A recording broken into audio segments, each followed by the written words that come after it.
प्रस्तुत पाठ अम्बेडकर के विख्यात भाषण एनिहिलेशन ऑफ कास्ट 1936 के हिंदी रूपांतर जाति भेद का उच्छेद के 2 प्रकरणों के तौर पर है। प्रकरण 2, मेरी कल्पना का आदर्श समाज। जाति प्रथा के खेदजनक परिणामों की नीरस गाथा को सुनते सुनाते आप में से कुछ लोग निश्चय ही ऊब गए होंगे। यह अस्वाभाविक भी नहीं है। अतः अब मैं समस्या के रचनात्मक पहलू को लेता हूँ। मेरे द्वारा जाति प्रथा की आलोचना सुनकर आप लोग मुझसे ये प्रश्न पूछना चाहेंगे कि यदि मैं जातियों के विरुद्ध हूँ तो फिर मेरी दृष्टि में आदर्श समाज क्या है। ठीक है, यदि ऐसा पूछेंगे तो मेरा उत्तर होगा कि मेरा आदर्श समाज स्वतंत्रता, समता, भ्रातृता पर आधारित होगा। क्या ये ठीक नहीं है? भ्रातृता अर्थात भाईचारे में किसी को क्या आपत्ति हो सकती है? किसी भी आदर्श समाज में इतनी गतिशीलता होनी चाहिए जिससे कोई भी वांछित परिवर्तन समाज के एक छोर से दूसरे तक संचारित हो सके। ऐसे समाज के बहुविधि हितों में सबका भाग होना चाहिए तथा सबको उनकी रक्षा के प्रति सजग रहना चाहिए। सामाजिक जीवन में अबाध संपर्क के अनेक साधन व अवसर उपलब्ध रहने चाहिए। तात्पर्य ये कि दूध पानी के मिश्रण की तरह भाईचारे का यही वास्तविक रूप है। और इसी का दूसरा नाम लोकतंत्र है, क्योंकि लोकतंत्र केवल शासन की एक पद्धति ही नहीं है। लोकतंत्र मूलतः सामूहिक जीवनचर्या की एक रीति तथा समाज के सम्मिलित अनुभवों के आदान प्रदान का नाम है। इनमें यह आवश्यक है कि अपने साथियों के प्रति श्रद्धा व सम्मान का भाव हो। इसी प्रकार स्वतंत्रता पर भी क्या कोई आपत्ति हो सकती है? गमनागमन की स्वाधीनता, जीवन तथा शारीरिक सुरक्षा की स्वाधीनता के अर्थों में शायद ही कोई स्वतंत्रता का विरोध करे।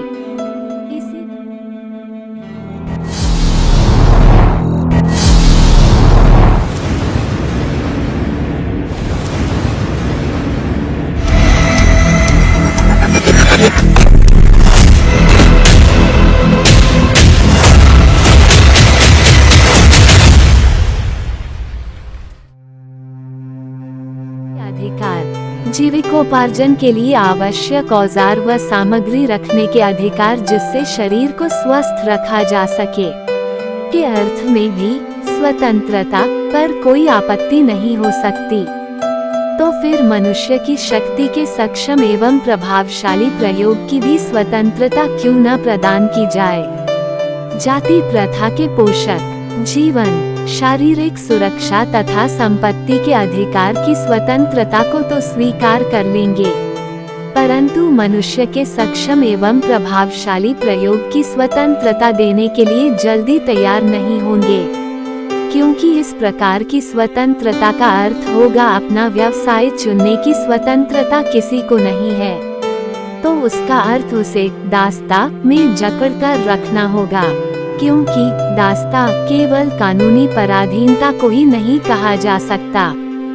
दास्ता में वह स्थिति भी सम्मिलित है जिससे कुछ व्यक्तियों को दूसरे लोगों के द्वारा निर्धारित व्यवहार एवं कर्तव्यों का पालन करने के लिए विवश होना पड़ता है। ये स्थिति कानूनी पराधीनता न होने पर भी पाई जा सकती है। उदाहरणार्थ, जाति प्रथा की तरह ऐसे वर्ग होना संभव है जहां कुछ लोगों की अपनी इच्छा के विरुद्ध पेशे अपनाने पड़ते हैं। अब आइए समता पर विचार करें। क्या समता पर किसी की आपत्ति हो सकती है? फ्रांसीसी क्रांति के नारे में समता शब्द भी विवाद का विषय रहा है। समता के आलोचक ये कह सकते हैं कि सभी मनुष्य बराबर नहीं होते, और उनका ये तर्क वजन भी रखता है, लेकिन तथ्य होते हुए भी यह विशेष महत्व नहीं रखता, क्योंकि शाब्दिक अर्थ में समता असंभव होते हुए भी यह नियामक सिद्धांत है। मनुष्यों की क्षमता 3 बातों पर निर्भर रहती है। 1. शारीरिक वंश परंपरा। 2. सामाजिक उत्तराधिकार अर्थात सामाजिक परंपरा के रूप में माता पिता की कल्याण कामना।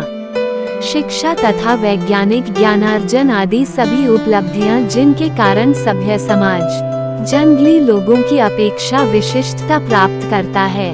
और अंत में 3 मनुष्य के अपने प्रयत्न। इन तीनों दृष्टियों से निस्संदेह मनुष्य समान नहीं होते। तो क्या इन विशेषताओं के कारण समाज को भी उनके साथ असमान व्यवहार करना चाहिए? समता विरोध करने वालों के पास इसका क्या जवाब है?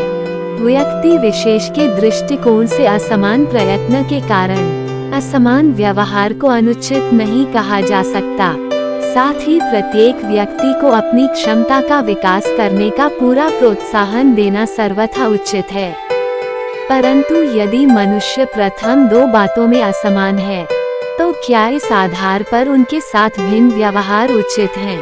उत्तम व्यवहार के हक की प्रतियोगिता में वे लोग निश्चय ही बाजी मार ले जाएंगे, जिन्हें उत्तम कुल, शिक्षा, पारिवारिक ख्याति, पैतृक संपदा तथा व्यावसायिक प्रतिष्ठा का लाभ प्राप्त है। इस प्रकार पूर्ण सुविधा संपन्नों को ही उत्तम व्यवहार का हकदार माना जाना वास्तव में निष्पक्ष निर्णय नहीं कहा जा सकता, क्योंकि यह सुविधा संपन्नों के पक्ष में निर्णय देना होगा। अतः न्याय का तकाजा यह है कि जहां हम तीसरे प्रयासों की असमानता, जो मनुष्यों के अपने वश की बात है, आधार पर मनुष्यों के साथ असमान व्यवहार को उचित ठहराते हैं, वहाँ प्रथम 2 आधारों, जो मनुष्य के अपने वश की बातें नहीं हैं, पर उनके साथ असमान व्यवहार नितांत अनुचित है और हमें ऐसे व्यक्तियों के साथ यथासंभव समान व्यवहार करना चाहिए। दूसरे शब्दों में, समाज की यदि अपने सदस्यों से अधिकतम उपयोगिता प्राप्त करनी है, तो ये तो संभव है जब समाज के सदस्यों को आरंभ से ही समान अवसर एवं समान व्यवहार उपलब्ध कराए जाए। समता का औचित्य यहीं पर समाप्त नहीं होता, इसका और भी आधार उपलब्ध है। एक राजनीतिज्ञ पुरुष का बहुत बड़ी जनसंख्या से पाला पड़ता है।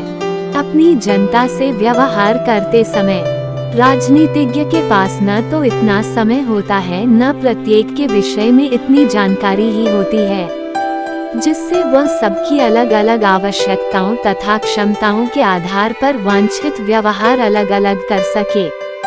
वैसे भी आवश्यकताओं और क्षमताओं के आधार पर भिन्न व्यवहार कितना भी आवश्यक तथा औचित्यपूर्ण क्यों न हो, मानवता के दृष्टिकोण से समाज 2 वर्गों व श्रेणियों में नहीं बांटा जा सकता।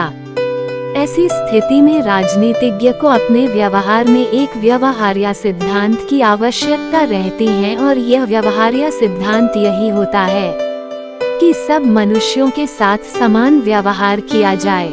राजनीतिज्ञ यह व्यवहार इसलिए नहीं करता कि सब लोग समान होते, बल्कि इसलिए कि वर्गीकरण एवं श्रेणीकरण संभव होता।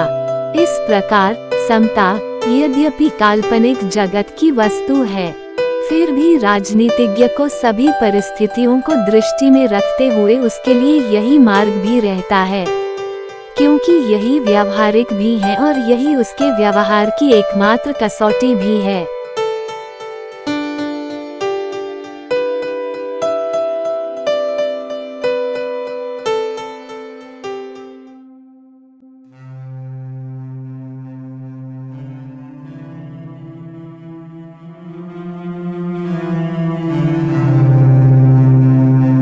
दोस्तों, उम्मीद है कि हमारा ये छोटा सा प्रयास आपको पसंद आएगा, तो कृपया हमारे इस वीडियो को लाइक करें और अपने दोस्तों को शेयर करें। और हाँ, चैनल को सब्सक्राइब करना ना भूलें।